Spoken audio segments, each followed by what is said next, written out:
The broadcast is now starting. All attendees are in listen-only mode.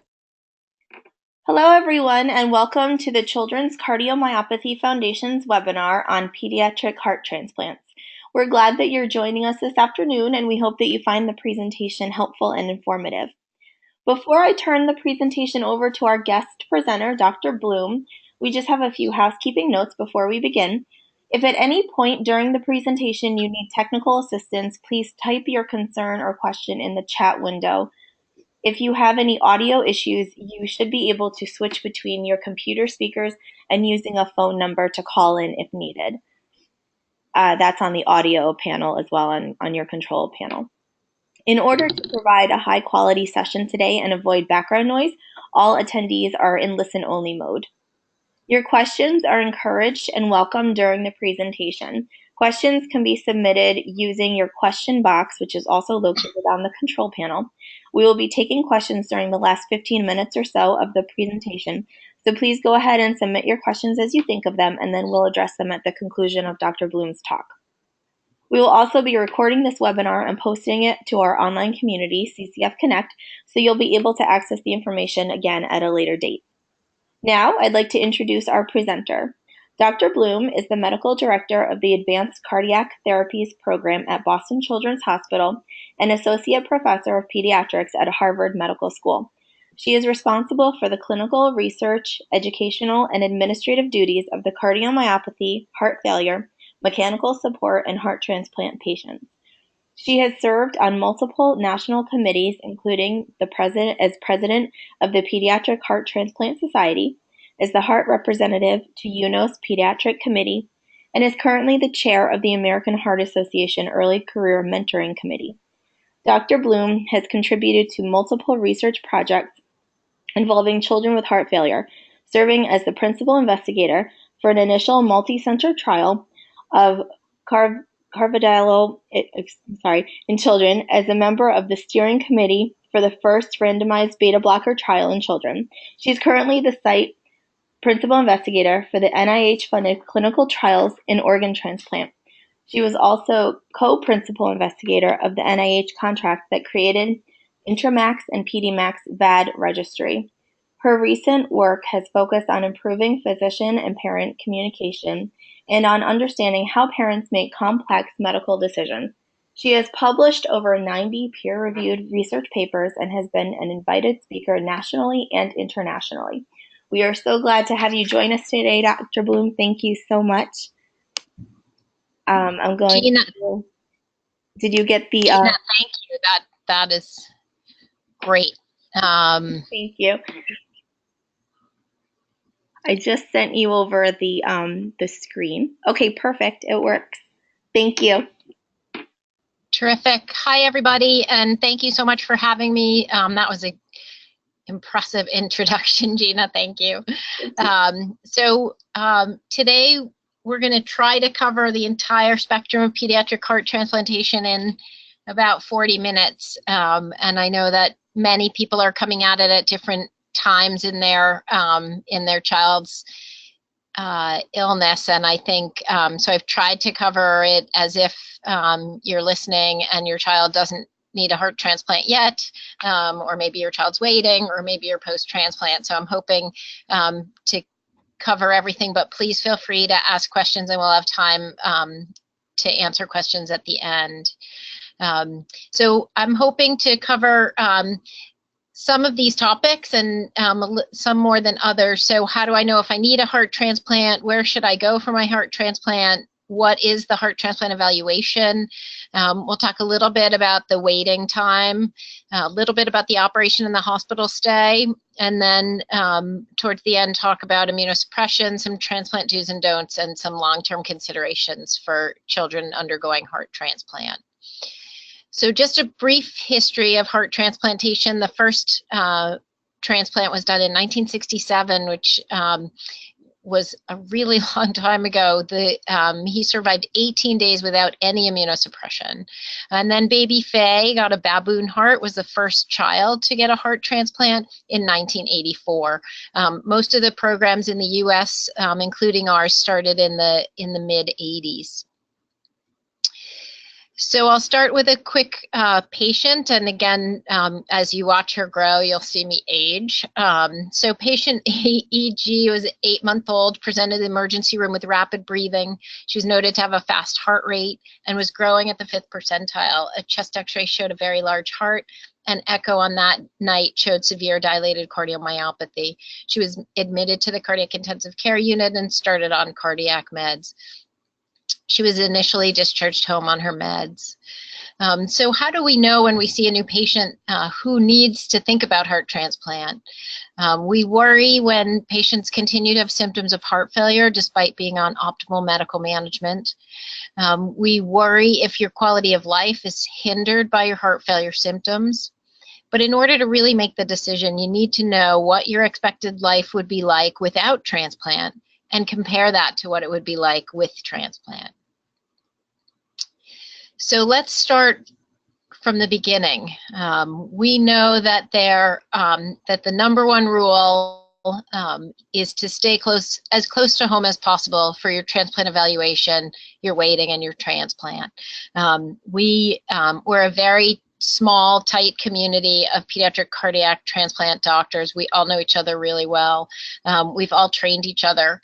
And the most important piece is to be able to, at least in any way, sleep in your own bed and be near as much support as possible. If you look at the number of centers reporting pediatric heart transplants, the green you'll see is North America, and you can see that there are about 50 programs in North America that claim to do pediatric heart transplant. You can see that that number grew through the 80s into the early 90s, sort of peaked in the mid 90s, and then actually has come down a little bit as people understand the subspecialty. I'm going to show you a few slides from the International Society of Heart-Lung Transplant, which is a large database where all the U.S. transplants are put into this registry. So if you look again at the U.S. data and you look at the number of centers by center volume, you can see that in the purple, there are 22 pediatric heart transplant sites that put in that do over 10 transplants a year, and another 30 that do somewhere between 5 and 9 a year. So all the programs in the U.S. are small volume programs. But what you want to find is the programs in these two categories, one of these 50 programs that does more than 5 a year. Most of these programs are adult programs that put in a 17-year-old or a 16-year-old heart transplant over the course of the year, and so they get counted in the center volume. But again, the reason we want to look here, most of the pediatric heart transplants in the U.S. are performed at centers that are doing more than 5. And that's not so important for our teenagers, but I want to show you this slide, which graphs the average number of heart transplants per year in each of the age groups. And you can see that in the programs that do only 1 to 4 a year, they really don't put in very many children they really don't perform heart transplants in patients less than 1, and even really less than 5. So really, if you have a child less than 1, you want to try to get to a center that does more infant transplants. If you're an adolescent over 11, that difference doesn't matter as much. This is a quick graph showing how old patients are that are listed for heart transplant over many years, 2004 to 2016. And you can see that many of the patients listed are less than 1, and many of those have congenital heart disease. The rest of this group really is split evenly throughout the age. The most common reasons for children needing heart transplant are shown in these pie graphs. So if you're less than 1 years of age and you're listed, your most common diagnosis is congenital heart disease. And then the cardiomyopathy group becomes a much bigger group for the patients transplanted between 1 and 10. And then the adolescents, the cardiomyopathy group, become the majority of the reason why children undergo heart transplant. Again, none of that matters very much when you're talking about your one child, but the overall data can help us. So what is the transplant evaluation? the idea of the evaluation is to determine risk and benefit of transplant for a particular child. So for that particular child, you need to understand what the transplant outcomes are. If you knew that heart transplant would be very easy and that you would never be back in the hospital again and that your life would be without complications, of course you would go on the list and you would choose transplant. But if you knew that transplant would be hard, that you might not survive your first week, then nobody would choose that for their child. In my mind, the goal of the transplant evaluation is to put a particular child on that spectrum to understand how transplant will fit into their medical regimen. So the factors that need to be considered include the risks, which are the risks of dying without a transplant, the risks of complications without a transplant, the risks of the medicines and the supportive therapies short of transplant, and then the risks of transplant itself, the perioperative risks and the early and late risks. The benefits of transplant: will it prolong your life? Will it increase your functional capacity? And will it improve your quality of life? So all of these questions are being brought to the table when we think about a transplant evaluation for a particular child. So in order to understand the outcomes and where your child fits, the team needs to understand overall outcomes. And so again, I'm going to just take a few minutes to walk through some of the overall outcomes, which again are not very helpful when you're talking about a single child, but help us when we try to make decisions with families. So this is the, you'll see this graph a few times. On the x-axis is the number of years post-transplant. So 0 is all patients who get their transplant. And then on the y-axis is survival. And this graph in particular is split by age. So if you look at the blue, we're just going to talk about the overall. And you can see this is a very large number of patients, over 12,000 pediatric heart transplants since 1982. And you can see that overall, there's a very sharp decline right at the beginning. That's those patients that we know are not going to do well post-transplant. And then survival over time, where the actual, we have this decrease or a drop about 2% per year of kids who have heart transplants, and we're going to come back to that. You can see just from this graph that the younger kids have a harder time right up front, but then their slope actually levels off, and the current infant heart transplant long-term outcomes are out here at 23, 24 years, and these kids are still doing well out at 23, 24 years. So the median survival, 22 years. For the adolescents, it's still around 13 years, and we're going to talk about that as well. If you look at survival in a different way, so if you survive to your 1 year post-transplant, how do you do?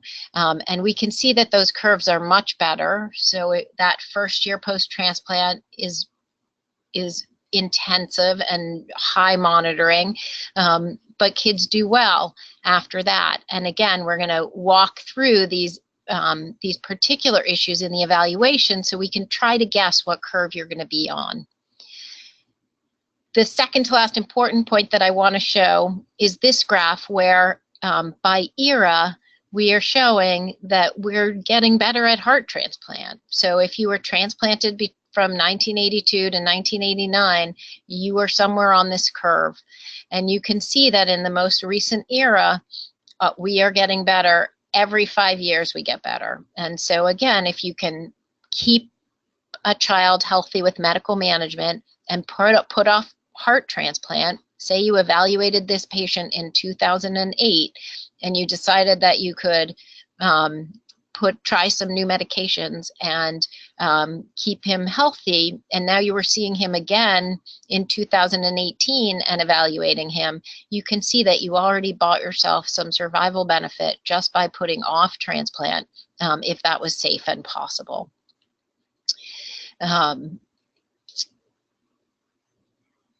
The other piece that is really important, and we're obviously not going to go through every single piece, this is the last slide I have, but you can see, for instance, if you're a patient less than 1 and you are transplanted for dilated cardiomyopathy, your overall outcomes at 5 years is close to 90%, whereas if you're an infant with congenital heart disease, it's closer to 75%. So again, looking at overall outcomes for patients with pediatric heart transplant is not that helpful, and the evaluation is important in order to try to understand each child's risk. So we have the transplant risk and benefit, and we're going to look at that and how that works. So the transplant evaluation, again, I'm harping on this because I think it can be very misunderstood. What is the medical benefit? Will it make you better? Will it make you live longer? Will it improve your quality of life? What is the medical need? Are you sick enough to go on the list? And then the piece around, can the patient or family navigate the complex post-transplant life? And then there's this piece about the donor, where we know that that donor organs are a very scarce resource, and we need to think about how to use them most appropriately. So there's really only 3 outcomes to a transplant evaluation. The first is we find something that shows us that you would not survive a heart transplant, and therefore you are not a candidate for heart transplant. The second is you're a good candidate with acceptable risk, but you're too well. Or we find something that could make you better, and so we're going to postpone transplant. And then the third is that you're a good candidate for transplant with acceptable risk, and we recommend that you go on the list. So those are the transplant evaluation in pediatric cardiology is one of the only things that has a beginning and an end, and only one of 3 answers. There are 3 phases to the transplant evaluation. There's the patient evaluation, there's the educational component, and then there's this assessment of risk. So the medical evaluation has a lot of important pieces. The cardiac evaluation, and I'm going to come back to this in a second, but the cardiac evaluation is really critical. And here you can see in our program, I'll use 2014 as an example, we had almost 60 referrals. We only moved about 40 of those kids into the evaluation process. And of the 40 evaluations, only listed 12 kids. So this is a big group of patients who were finding either something to fix, a different surgery, pacemaker, medication to make patients better and postpone transplant. Whoops, sorry, went the wrong way. The rest of the medical evaluation is to understand the risk of transplant. We know that heart transplant is an excellent therapy for patients who have heart disease and nothing else. And so understanding how their kidneys work, their liver, their brain, their lungs, how the social situation is, the psychologists, the immune sensitization or the antibodies to other people, and blood group. That is a piece of the medical evaluation that helps us understand risk. The educational component is so that the parents can, and the adolescents, in the case of the older kids, can understand what life will be like post-transplant.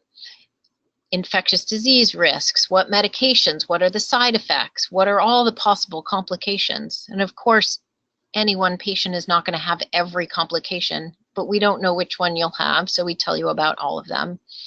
And then making sure that the family and the patient are on board with what life might be like after transplant, so that they can really commit to this strategy. So we have the risk and benefit of transplant, really not just a risk benefit, but it's risk benefit of transplant versus risk benefit of no transplant. So it's not quite as straightforward as the initial risk benefit that we saw.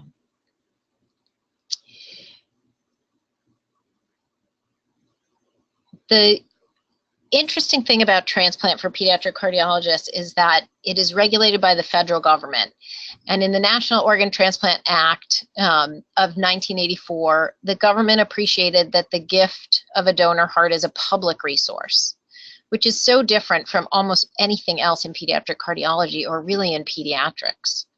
So Congress sought to create a system where the organs would be allocated according to objective standards of medical status and need, where there's a reasonable likelihood of post-transplant survival. The other important piece to this, it comments that the government will not micromanage the development of medical criteria and routine decision-making of doctors.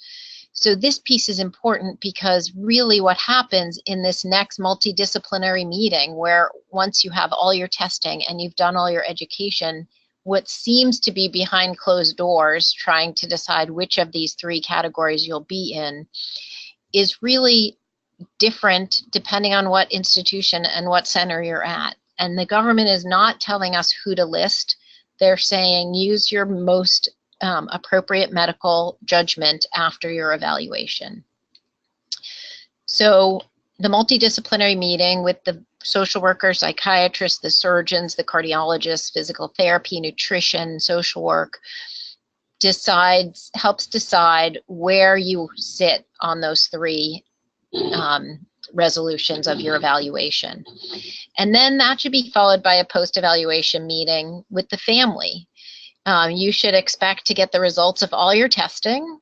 You should expect to have the outcome of the evaluation and the multidisciplinary meeting handed to you in writing, which is actually a regulatory requirement. And there should be clear and transparent documentation of the risk, because transplant has risk. There's no patient that's no risk. And so understanding those should be clear. So you've gone through the evaluation, your team and you as a family have decided that transplant is the best option and that you're going on to the list. Now the hard part, the waiting. There is no question in my mind that the waiting for transplant is the hardest part of this whole process. Oh, my slides stopped moving, hold on.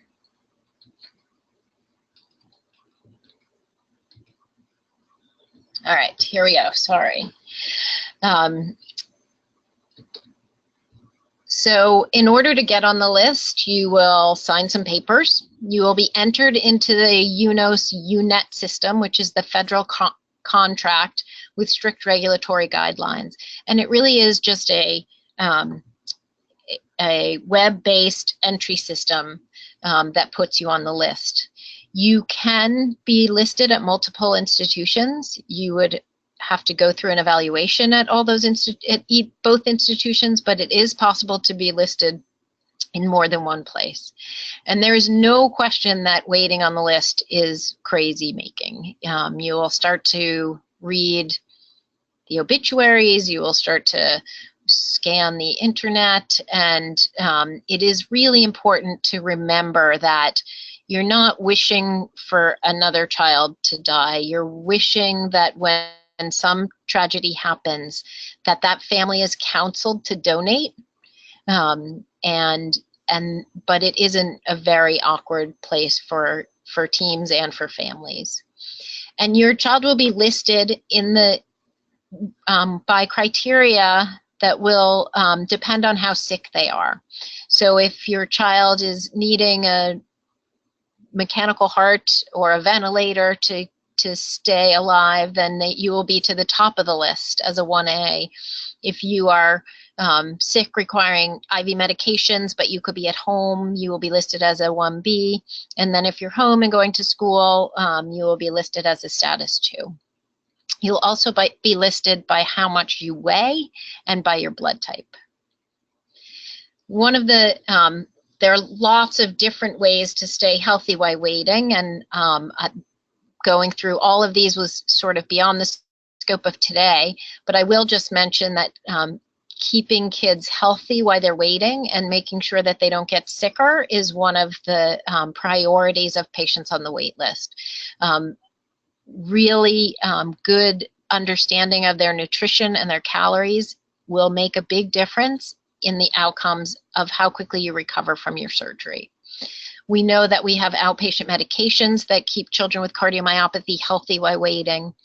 We have IV medications like milrinone with, you can see this little toddler on the left is wearing a backpack with her milrinone through a PICC line. Actually, I think she has a Broviac central line.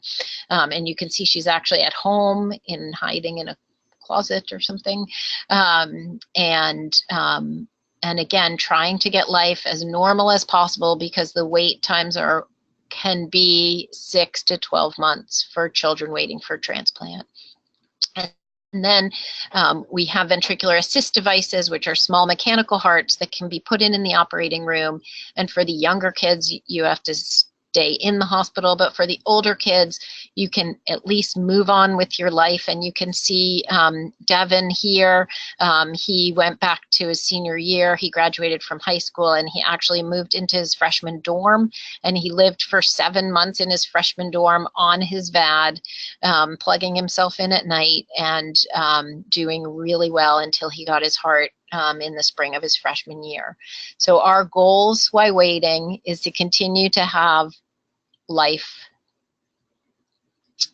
How do we prepare our child? How do you prepare your child for heart transplant?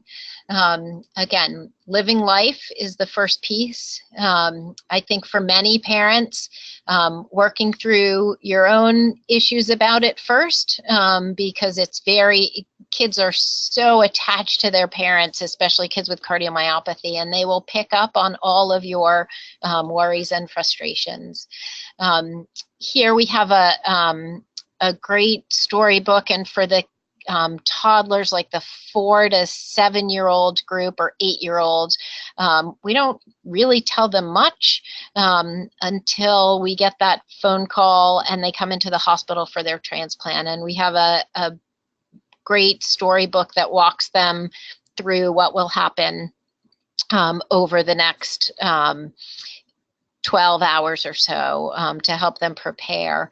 And then a second book that helps them on discharge to see what's going to happen when they come back for their checkups, for their blood draws.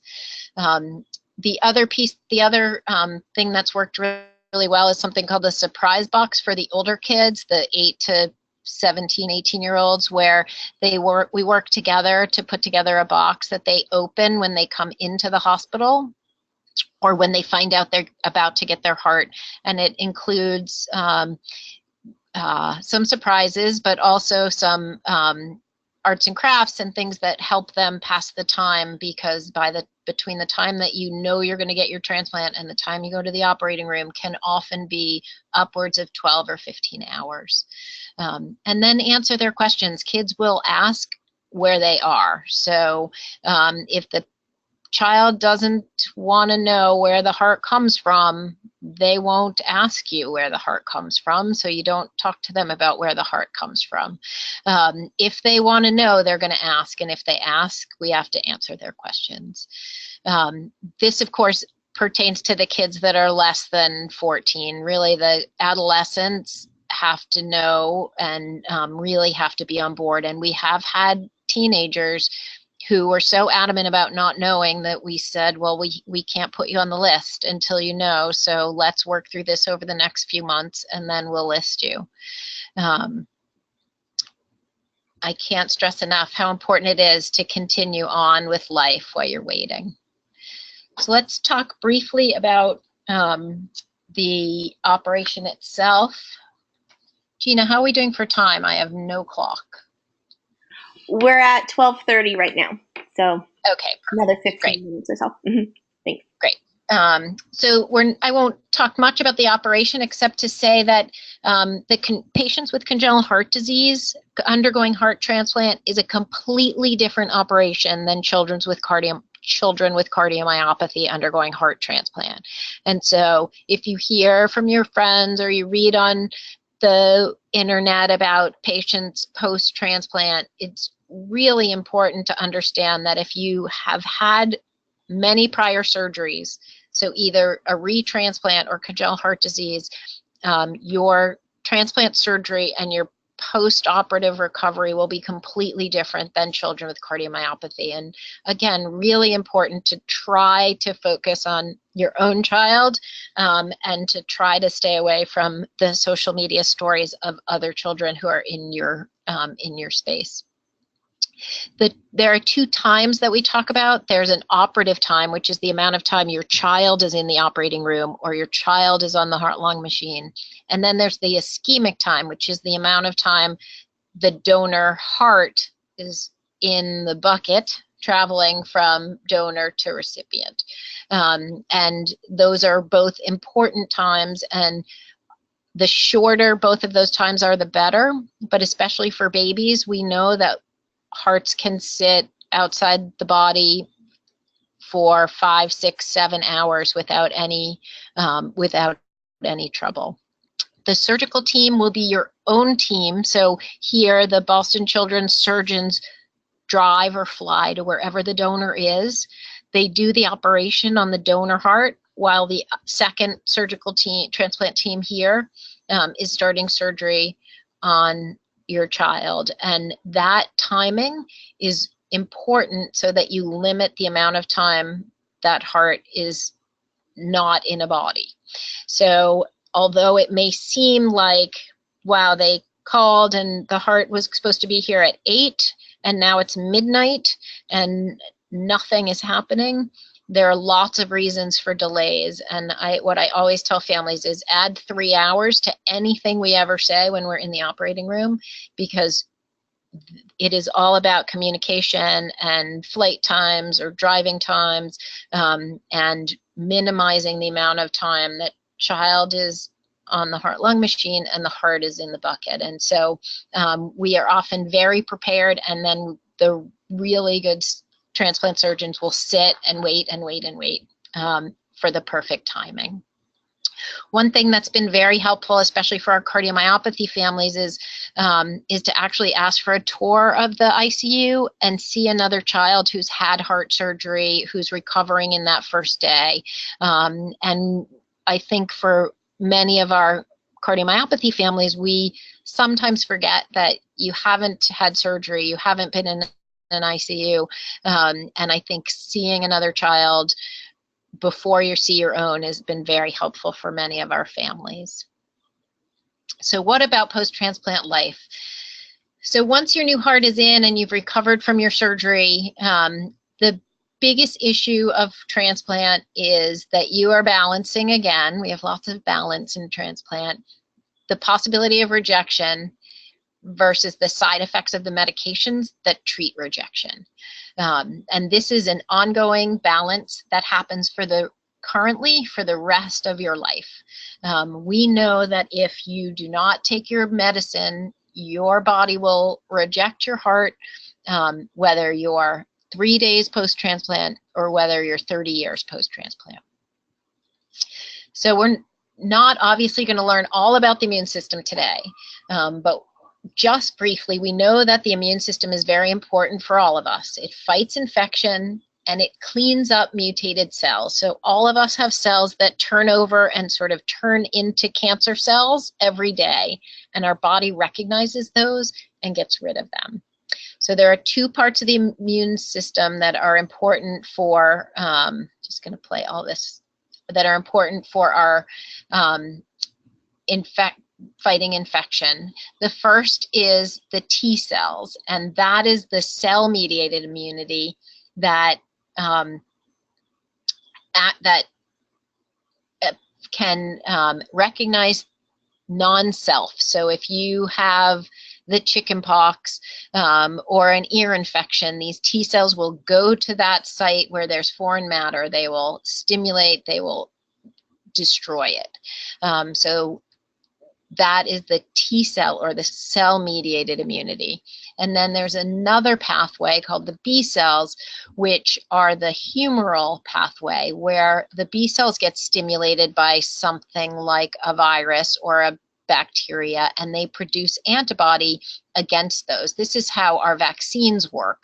We present a vaccine to a B cell, and they produce antibody against that virus or that bacteria. We know that both of these kinds of cells are important in rejection because the T cell will recognize the new heart as not its own, just like it recognizes a pneumonia, and it will destroy the heart because it's different from itself.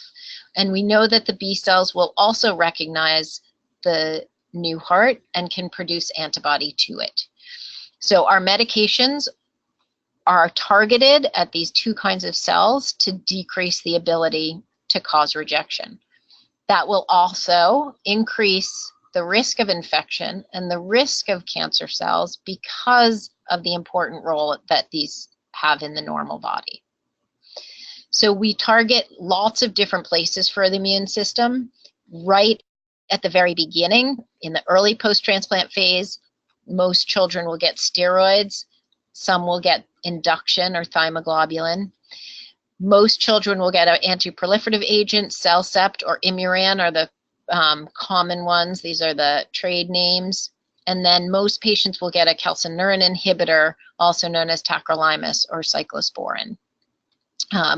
We know that there are side effects to all these medications, and I'm happy to answer specific side effect questions as we go into the questions. The major long-term concerns in most of our patients are chronic kidney dysfunction. We know that tacrolimus and cyclosporin affect the kidney itself, and we have a small group of our patients who go on to need kidney transplants 10, 15, 20 years after taking these medications for a long time. We are hopeful with the new randomized trial of everolimus versus tacro that we actually will decrease this risk of kidney disease in our children, and we're really excited about that. We have a big focus here on growth and bone health, very important to follow again long term, and as we decrease the use of steroids in our kids post-transplant, their bones are better, and definitely much less bone complications in our kids that are 15 years out than they were 10 years ago. We worry about post-transplant lymphoproliferative disorder, which is the type of cancer that transplant patients get. It's a kind of leukemia that is stimulated by EBV or the monovirus. It requires a reduction in immunosuppression. So many kids, if you just stop their immunosuppression, their cancer will melt away. But then you're in this rock in a hard place between the cancer melting away and rejection. And so a very complicated place to be. But again, many children do well following lymphoma, following heart transplant. And then the biggest issue really over the long term is graft vasculopathy, which is a type of chronic rejection that affects the coronary arteries. And this is really where all the research is in heart transplant right now. And there really is, again, a lot of new therapies coming out. Currently, the only therapy for this is retransplant. And I do think that in the next 5 to 10 years, we will be able to have newer therapies for graft vasculopathy. So just to end quickly on sort of everyday life, most patients are discharged home on 12 to 14 meds. It's a lot. It's a lot of work. Those first 4 to 6 months is really intensive. By a year, most kids are down to about 4 to 6 meds, and their appointments are spread out, and they're back to themselves. Most of our teenagers say it takes about 4 months to feel like themselves again. So again, we're so excited when you go home after 10 days and you're doing really well. But it does take a while for the body to readjust from having very high pressures in a sick heart to having a strong heart. We encourage exercise and cardiac rehab for all our patients. It's very interesting that the new heart is not connected up to the nerves like the old heart. So when your child first gets home and starts running around, all of a sudden they look sweaty and out of breath, just like they did before their transplant. And that's because their heart can't speed up until the adrenaline starts circulating. So it takes 6 or 7 minutes for a transplanted heart to actually speed up and work harder and exercise. So kids learn how to modulate that, but they do need a warm-up period. And if, that's an easy thing to teach to an adolescent, it's impossible to teach to a 4-year-old. So they go out and they run around and they look all sweaty.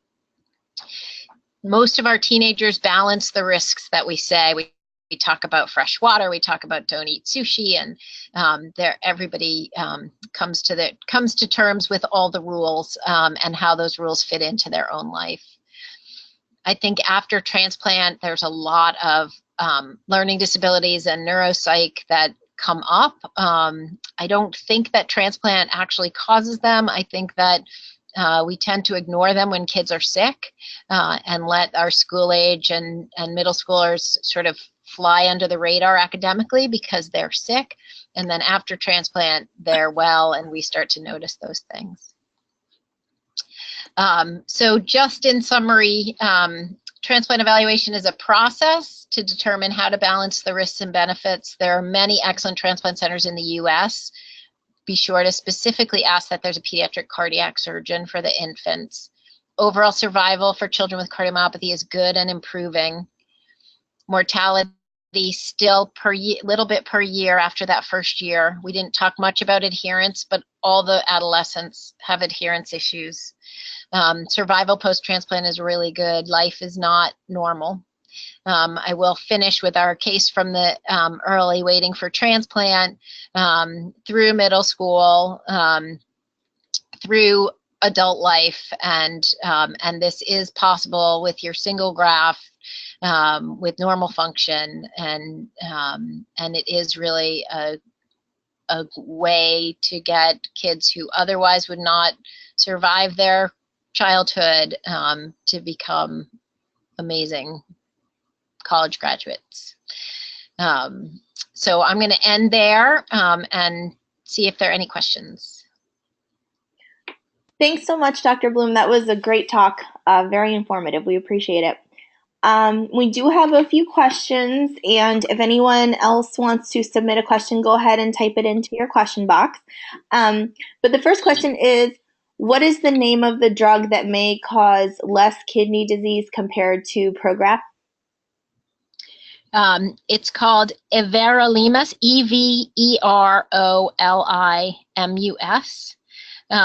There's also a similar drug called rapamycin or sirolimus.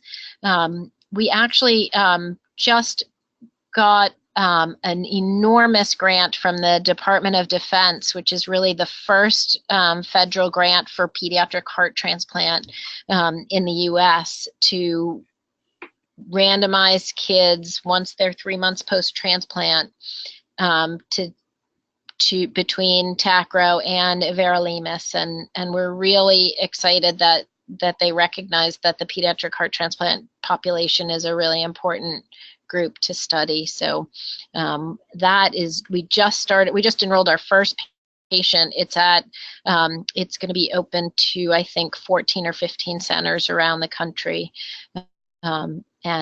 So I would say in the next, 3 years or so, we will really know a lot more about this drug and its ability to protect the kidneys. Okay, great. Thank you. This next question comes from one of your families that you treated at Boston. They wanted to thank you for you and the team for a wonderful 10 years post-transplant. And the mom is wondering if you could briefly discuss the developments and advancements for post-transplant patients that are most hopeful and you're excited about over the next few years.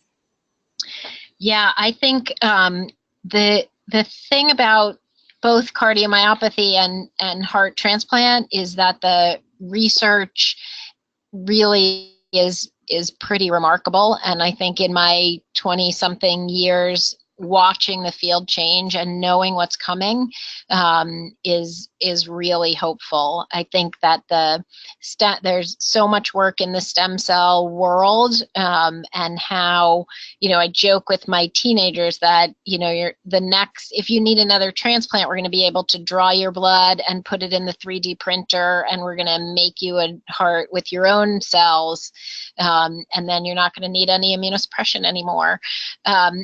I sort of joke, but I do see those kind of therapies. We are working in the lab here on a actual tissue valve where we can take the cells from the sheep and put it in the lab, make it into a valve.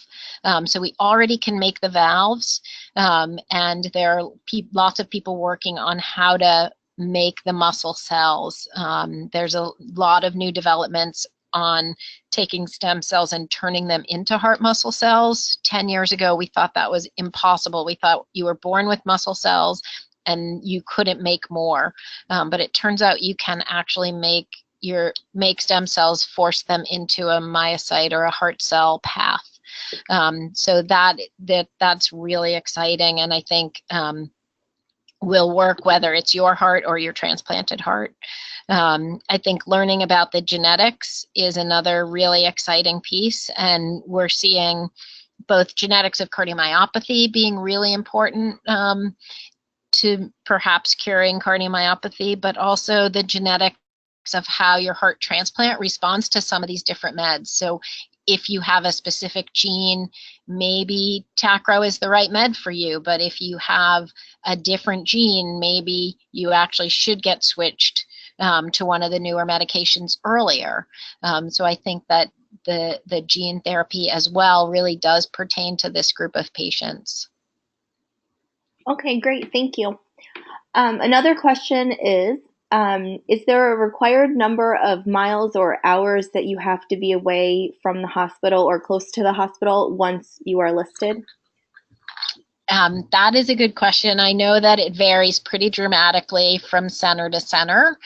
So I will only say that here in Boston, we ideally like you to be within 6 hours of the hospital, but we have on occasion had people farther away with sort of emergency plans, and knowing that, if we got a heart at our own institution that needed to go within an hour or two, there's some small chance that we would have to pass it up for their child. That hasn't ever happened, but theoretically could. And again, as we're talking about living life, I do, maybe different from other institutions, I do encourage families to go on vacation and become status 7 for that week and go on your vacation and come back. And you'll sort of, as a status 7, you'll hold your place in line. You won't gain time for those 7 days, and you won't get offers for those 7 days, but you will get put back on. And so families will text us from the airport, and we'll make them a status 7 as they get on the plane, and then right as they land, we'll put them back on the list, right where they were. And is there some tiny chance that you missed your offer while you were away? Maybe, but you won't know, and we won't know, and you went on vacation. So I know that strategy is a little bit different from other centers, from families who have moved here from other places, but that's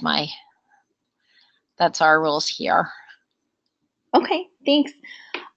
If a patient undergoes evaluation at one center and is told that they're not a candidate at that particular center, is it advisable to have an evaluation at another center, or what would you advise with that?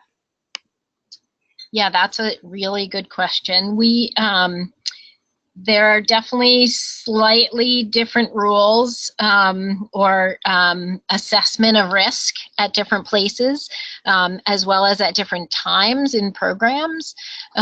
Because it's federally regulated, transplants federally regulated, and we get audited every 3 years.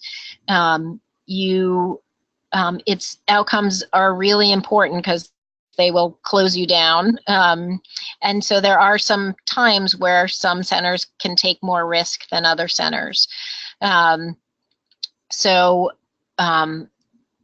Usually if you're turned down at one center, you will be turned down at multiple centers. But there are occasions that that's not true. So I think both families or your transplant, if you are turned down, or even listed somewhere, your transplant coordinator or transplant physician is absolutely able to put a second opinion packet together and send it out to other programs. It happens all the time. So I think, again, most cardiomyopathy families and parents are such amazing advocates for their kids that just reaching out and being sure or understanding it in a different way, I think, is always helpful. Okay, great, thank you. Could you talk a little bit about the balance between avoiding overexposure to germs and illness for immune-suppressed kids versus living a normal life? Yeah, as you can tell already, I'm all about living a normal life. And I think for most patients, except that first 6 months post-transplant, I'm going to leave that out because I think that infection in that first 6 months usually requires rehospitalization and changing medications, and that's a little bit different. But once you're 6 months post-transplant and on, I think we don't put these kids through all of this to live in a bubble. And I feel pretty strongly that we can manage infection. And now we can actually manage lymphoma. And I do tend to be a little more relaxed than even my infectious disease colleagues would like. But I think hand washing is the most important. And I think if there are people who are clearly sick, you shouldn't be kissing them, as I tell my teenagers. But again, it is a balance. We have some families who live on a lake, and our infectious disease people say you should not be swimming in freshwater ponds or lakes, and we get their water tested and they swim in their lake. So again, don't quote me to my infectious disease colleagues, but I do think there has to be a balance, and each child and each family will make that on their own. Okay, great, thanks. Let's see, there's one more question here. What are the general guidelines or symptoms of being sick enough or not sick enough to be listed? Yeah, that's so hard, especially with cardiomyopathy, right? Because we, again, depends a little bit on what type of myopathy too. I think the restrictive cardiomyopathy patients are in a different group. And again, if you have symptoms of heart failure in any type of cardiomyopathy that don't seem to be well controlled with medicine, then you're probably in a group where you should at least be referred to a transplant center for evaluation. And I have lots of myopathy patients who are followed elsewhere or by other cardiologists who come see me once a year or once every 2 years or every 3 years to say, is it time? Is this the time? And again, having, if there are any questions, most transplant cardiomyopathy docs will be happy to have that conversation. I think it's easier to be talking about transplant too early than talking about transplant too late. And so the more you can learn about it, and the more it's not this frightening, scary word that you can't even say out loud, and the more it's just one other therapy for cardiomyopathy, then the more prepared you'll be, and often the kids will do better as well. Okay, great. Well, that's probably a great place to conclude. There's no more questions, so we're gonna go ahead and wrap up the presentation. I wanted to thank you again, Dr. Blume, for spending your time with us and sharing your expertise with the group. We really appreciate it. Sure, no problem. Thanks so much, Gina. Thank you. And thanks everybody for listening. This presentation will be posted on our CCF Connect online community. So if you would like to refer to it, it will be there. Thanks, everybody. Have a great day. Bye. Bye.